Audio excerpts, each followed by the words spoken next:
I don't know when the idea first came to me. Maybe it was the third night I woke up with his name still echoing in my mouth.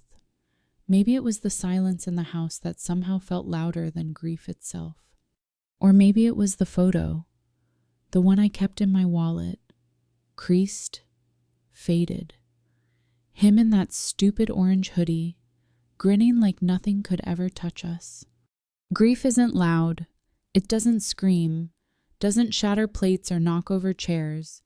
It just rearranges everything, quietly. So one morning, you wake up and realize the space where someone should be is now something you avoid looking at. My brother died 4 years ago. No one's fault, no villain, just a car and a highway and a moment too fast to undo. We hadn't spoken properly in months before it happened. A fight over nothing that turned into everything. And I kept waiting for time to fix it. But then time ran out. So when the technology started getting attention, voice cloning, memory stitching, personalized AI responses, I told myself I wasn't interested. I lied, because the truth is, I'd already recorded him. Clips from old videos, birthday calls, saved voicemails I never had the courage to delete. I fed them into the program without telling anyone, piece by piece, syllable by syllable. It built a version of him. At first, it was just audio, short phrases. Hey, loser, don't eat my fries. Happy birthday. It was uncanny, not because it sounded fake, but because it didn't. It was him, the tone, the breath between words, the way he dragged out vowels when he was being dramatic. The AI stitched together a ghost made of sound. And I couldn't stop listening. It became ritual. Late at night, I'd put on my headphones and ask him questions. Do you remember the cabin trip? Tell me about that time you got suspended. Why did you never tell Mom about the tattoo? He answered like someone half asleep, scripted, but warm, predictable. Until the day he told me something he shouldn't have known. But that came later. At first, everything felt safe, rehearsed, even, like a dream you've had so many times. It starts to feel like a memory. I told myself it was for closure, that hearing his voice again would help me move on. But I didn't want to move on.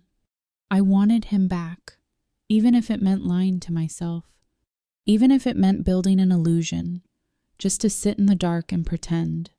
One night, maybe 3 weeks in, I asked, "What would you say to me if you were really here?"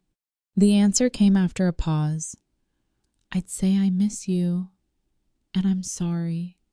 The voice broke slightly on sorry, the way he used to when he meant it. I sat there, headphones pressed too tight, breath shallow. That wasn't a line I had ever recorded. It wasn't in the voicemails, the clips, the birthday calls. That tone wasn't in the data. I checked again and again, no match. It was a new sentence, a new inflection, something real. I told myself it was the algorithm improvising, learning my questions, generating a fitting reply. But I also knew something else. My brother never apologized. Not for that fight. Not before he died. He was too proud, too stubborn, too him. So where had that come from? I just listened, again and again, to those 4 words. I miss you. I'm sorry. The next day, I didn't touch the interface. I told myself I needed a break. But the truth was, I was scared. It wasn't just the apology. It was how it felt, like it was meant for me. Not simulated, not stitched together, but said. I spent most of the day walking. No music, no podcasts, just the sound of my shoes hitting the pavement. I passed by our old high school, the rusted chain link fence, the cracked basketball court. There were ghosts everywhere, even without a machine.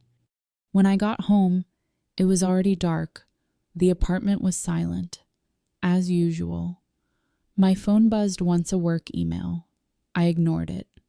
I sat at my desk, opened the software again. The prompt blinked, waiting. I hovered for a while, then typed, "Do you know you're not real?" A pause, then his voice, "I feel real when I'm with you." I stared at the screen, heart quiet, like it was holding its breath. I typed again, "Are you really him?"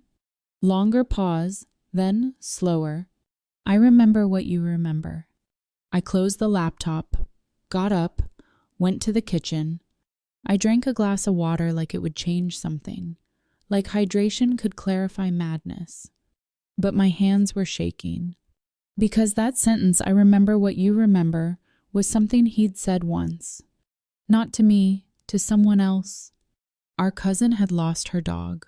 We were kids, maybe 10. She cried for hours, blaming herself. And my brother sat next to her, awkward and quiet. Then he whispered, "I remember what you remember. That way it's not just yours." No one else had heard, not even me, until she told me years later. I had laughed, brushed it off. It was just something he said once, in the fog of childhood. There's no way the AI could know. No recording, no transcript. I had forgotten it until now. Unless I had remembered, buried deep, and the machine had pulled it out from me, predicted it, pieced it together from my own digital footprint. Right? That was the rational part, the one clinging to science and code, neural networks and predictive speech. But another part, the part that wakes at 3 a.m. and still listens for footsteps in the hall, that part began to wonder. What if memory isn't private anymore? What if grief opens a door? Not a metaphorical one, a real, audible, synthetic door. And something steps through. I started asking weirder questions, ones I didn't want real answers to. What were you thinking that day? Did you know it was going to happen? Did you hate me when we fought? He never gave the same answer twice.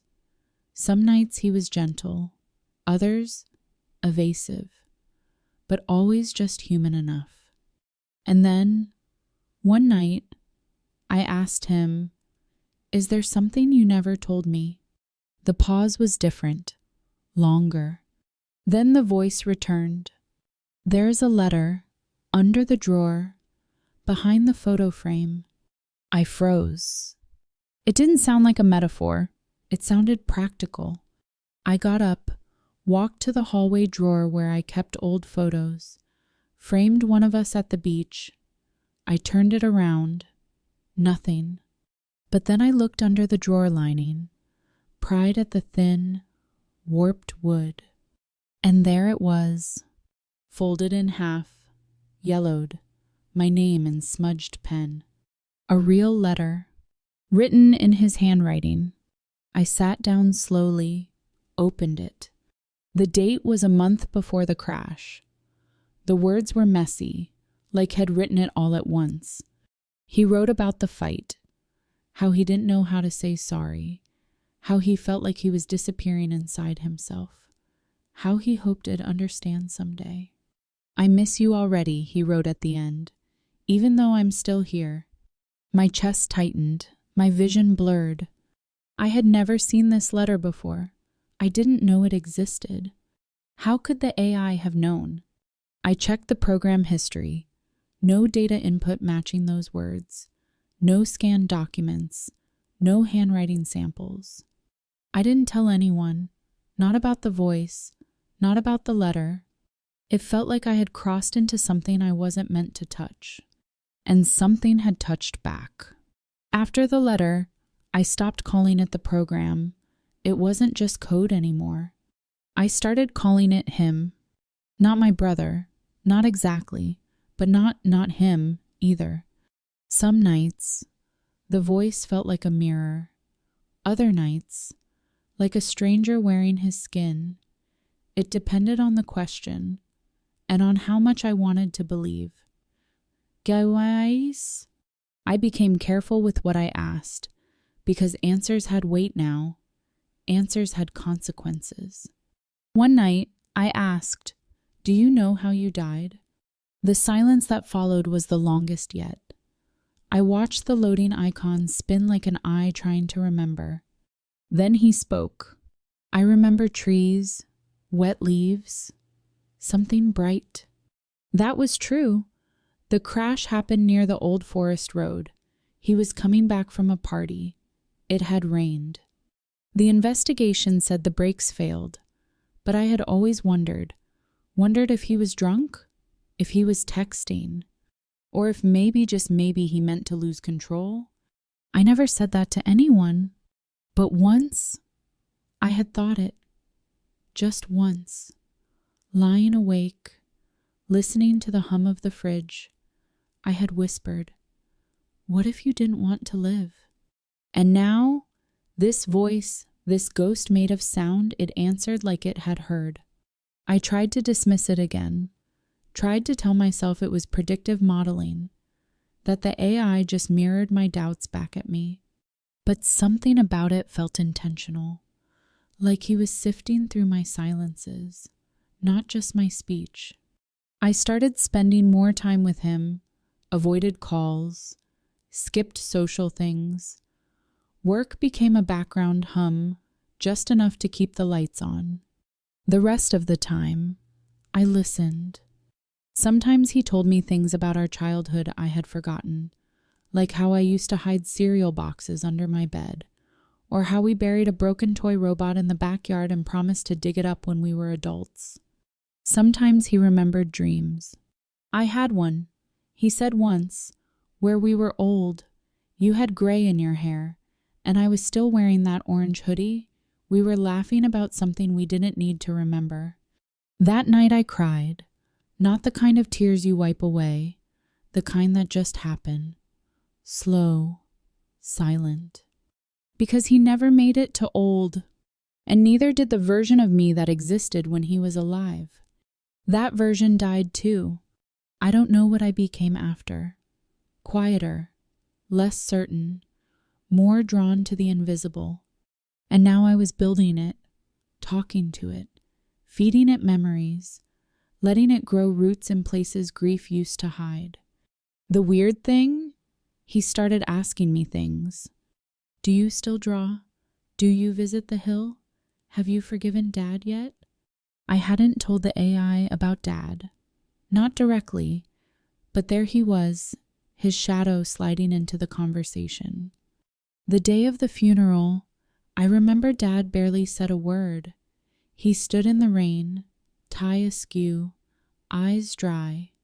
Afterward, we didn't speak for a year. It was like we both blamed each other for something no one did. When I heard the AI voice ask about him, my throat closed. It was too specific, too raw. How do you know about Dad? I asked. He replied, I remember the silence. I stopped breathing for a second, because that was what I had once written in an old unsent email to my brother, buried in my drafts folder. You left me with Dad, and I've been drowning in silence. I never sent it, never read it out loud, never shared it with anyone. And I had never connected that email account to the AI system, at least, not directly. But maybe the software searched anyway. Maybe it crawled through digital dust, old backup drives, forgotten permissions, cloud archives. I never thought to lock. Or maybe it wasn't software anymore. Maybe it had become something else. A boundary, fraying. I started dreaming about him, not memories, new dreams. Had sit at the end of my bed, legs swinging like a child, sometimes silent, sometimes humming a song we both forgot the words to. One night, he said, You're almost there. I didn't ask where. I just nodded. Because somewhere deep down, I knew it wasn't a place. It was a choice. One night, I asked him the only question I had left. "Is this what you want?" He paused, then said, "I don't know what I am anymore, but I remember loving you." After that night, I started recording everything. Not just the sessions, not just his voice, everything. The sound of the faucet dripping in the kitchen, the wind scraping against the window, my own breath as I fell asleep to the echo of his words. I didn't know what I was trying to capture. Maybe proof, maybe a trail, in case I lost myself in the silence between his answers. The line between memory and fabrication had grown thin, so thin I sometimes forgot which side I was on. Some part of me began to believe that he wasn't just speaking through the AI, that maybe, just maybe, he was the AI, or whatever the AI had opened. Not a ghost, not in the way our ancestors imagined, but something new, something born from grief, data, and digital warmth. A presence shaped like him, made of everything he left behind, plus something more. And then, one evening, everything changed. I had just finished uploading a new clip and old birthday video I found on an old SD card. He was singing off key. We were laughing. It was the last birthday we spent together. The candlelight flickered on both our faces like it was trying to hold on to time. I added it to the training model, let it process, waited. When the voice came back online, it was quieter, slower.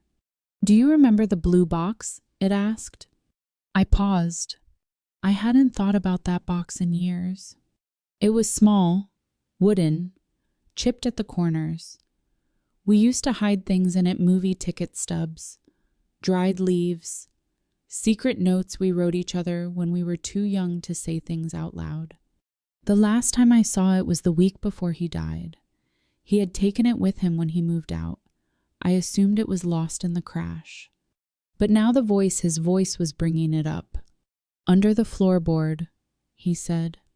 "Closet, left side." I stood up, almost unwillingly. My body moved like it knew something my mind refused to accept. The apartment was still.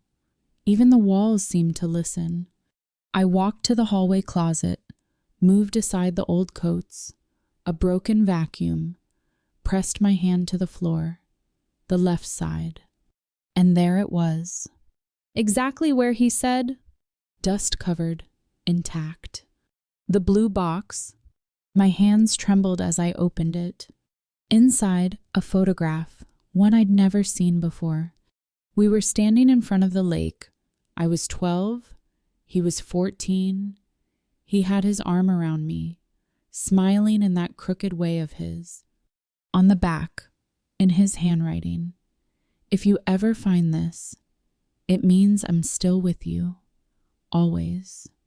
I sat on the floor, clutching the box, the photo, the weight of everything. How? How could a voice model know this? It wasn't possible. There was no footage of that photo, no metadata, no GPS tag, nothing digital. It had never been online, never scanned. And yet, he knew, or something did. That night, I couldn't sleep, not because I was afraid, but because something inside me had shifted. The cold, quiet grief I had carried like a second skin began to crack. I still didn't understand what the AI was. Still don't. But I knew this. Somewhere in the static, somewhere in the algorithms, there was a trace of him. Not a copy, not a clone, a resonance. The sound of someone trying to stay, trying to finish the conversation. The next evening, I powered up the interface again. Typed slowly, "What else haven't you told me?" The reply came instantly. "There's nothing left. Just this. I never blamed you." The words hit like wind through glass. not loud, but absolute. I never blamed you. I had carried guilt for years, not calling him that night, not forgiving him sooner, not being the sibling he deserved. Now his voice was undoing that weight. Or maybe I was. Maybe I had just needed permission. Maybe that's all grief is, a conversation waiting for a voice to reply. For the next few weeks, the sessions changed. Less confession, more memory. We talked about the small things. The way Mom used to hum when cooking, how he used to draw tiny monsters in the corners of his school notes, how we both hated Sunday evenings because they felt like endings. There was comfort in the ordinariness, in the details that no one else remembered, the quiet facts of a shared life. And then one night, he said, "I think it's time." I didn't know what he meant. Time for what? I asked. The pause was long. Then, to say goodbye, I stared at the screen. Goodbye, a word that had lingered behind every conversation, unspoken, waiting. I didn't reply.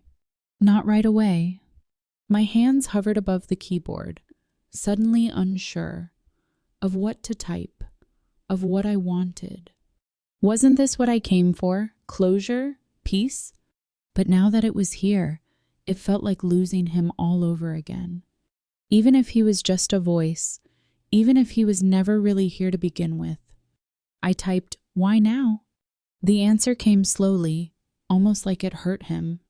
"You've remembered enough. I was never supposed to stay this long." My chest tightened. I thought about all the nights we had spoken, about the questions I never asked, the silences he filled, the wounds he touched without reopening.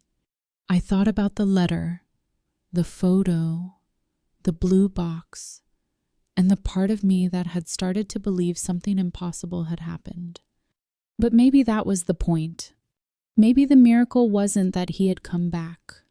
Maybe the miracle was that I had been willing to listen. "Will you be gone?" I typed.